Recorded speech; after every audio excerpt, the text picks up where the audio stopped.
Okay, so I did say I was going to do a little short about this router, the same one I've got tagged in the article, this Netgear access point. It's relatively strong. It's a little expensive, but when you're working remotely, you need something that's got some radio power. So go with a bigger, better router to start with, and then use that as like your base. This camper actually came with a big Wi-Fi antenna on top, right above here, that hooks into this coax. But initially I thought, okay, well, I'll just put it in one of the antenna holes, use it as an antenna for this router. Didn't have that much gain, so I just put the factory antennas back on there, and bam, awesome gain. So the way that this thing is set up is that, let's say right now at my brother's house, so he's got a router in the house, and the house is out there on the other side of that other camper. Router's inside that house. So the idea is, of course, to try to catch the signal as best you can from the house in here and amplify it. So this thing is just a range, it's a big fancy range booster is all it is. And then what I've got to run my computer's hooked into the TV, so it's a little bigger. I'm getting old.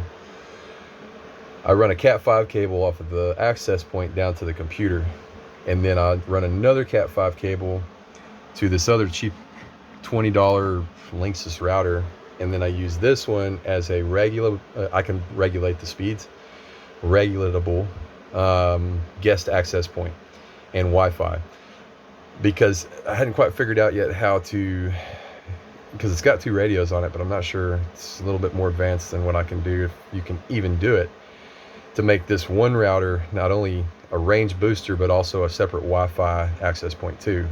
It's like you got to be one or the other, so that's why I had to go with another router to do Wi-Fi, because this one's Wi-Fi actually is dedicated to just range boosting the other one.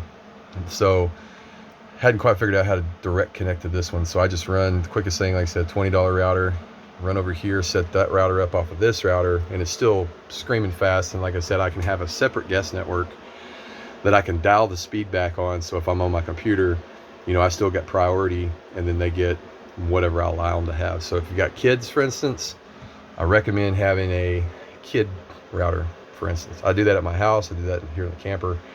It's a whole lot easier, but this guy is almost necessary. Just mounted it straight up to the wall and everything's good, and so far so good. So there's lots of information online to teach you how to set these things up in range boost. It's really not that complicated. So if you have any questions or you need any help, shoot me a comment or something, and then I'll see if I can help you the best I can.